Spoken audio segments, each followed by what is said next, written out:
Shalom, que Dieu vous bénisse, que sa grâce demeure sur vous, que son onction ne cesse de couler dans votre vie. Nous sommes toujours sur notre grand thème sur la bataille du nomijo, la bataille de la pensée. Et nous sommes en train de comprendre qu'il est très important que nous puissions remporter les batailles au niveau de nos pensées.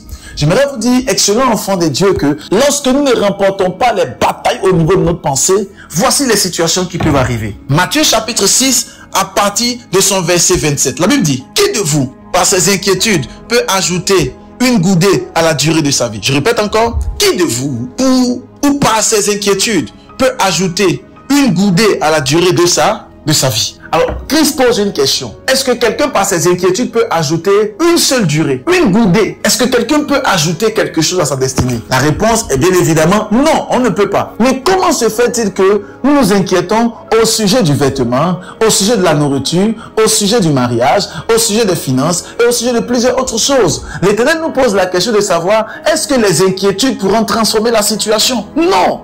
Alors Dieu veut nous faire comprendre ici que il y a une autre démarche, il y a une autre marche qu'il faut suivre pour faire transformer les situations. Ce n'est pas l'inquiétude, c'est seulement le mouvement. Le Seigneur veut nous faire comprendre ici que l'une des choses qui nous permettra que les situations soient transformées, ce n'est pas l'inquiétude, c'est sûrement le mouvement, la foi en Jésus-Christ. Lorsque nous regardons, notre esprit est focalisé sur lui. La bataille du nomijo est très importante dans la mesure où, lorsque les pensées arrivent vers toi, elles créent en toi l'inquiétude. Les pensées viennent te submerger et commencent à te donner des pensées concernant ton loyer, concernant ton salaire, concernant ton époux qui ne t'aime plus, ton épouse qui ne t'aime plus, concernant tes études que tu n'arrives plus à finir, concernant ce problème de santé. Et tu commences à t'inquiéter. Oh, Christ est mort à la croix de Golgotha pour toi. Je viens prier ce matin pour la vie de quelqu'un. À ce Tanakazo, à cette émission de ce mercredi, j'aimerais déclarer que toutes les inquiétudes qui étaient logées dans ton esprit et qui avaient été créées par la pensée diabolique ou la pensée de l'homme, j'aimerais déclarer que ces pensées soient neutralisées par la puissance du Saint-Esprit.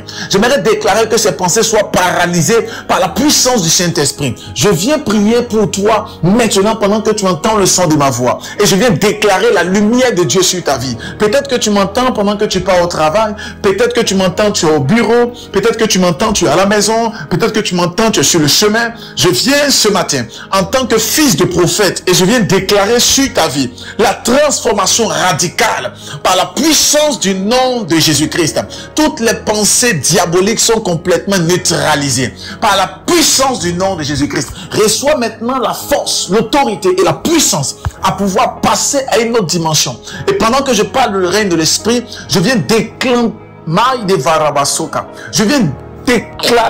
la grâce, la puissance et l'autorité de Christ et de Dieu sur ta vie. Par la puissance du nom de Jésus. Par nos inquiétudes, nous ne pouvons rien changer. Mais par notre mouvement, par notre esprit qui est focalisé sur la pensée de Christ, nous prendrons de bonnes décisions. En parlant de bonnes décisions, demain jeudi, nous parlerons sur des décisions qui nous donneront la victoire. Que Dieu vous bénisse. Excellent enfant de Dieu. N'oubliez pas d'envoyer les témoignages, de mettre les cœurs et de partager au maximum. Que Dieu vous bénisse et à demain 6 h. Shalom.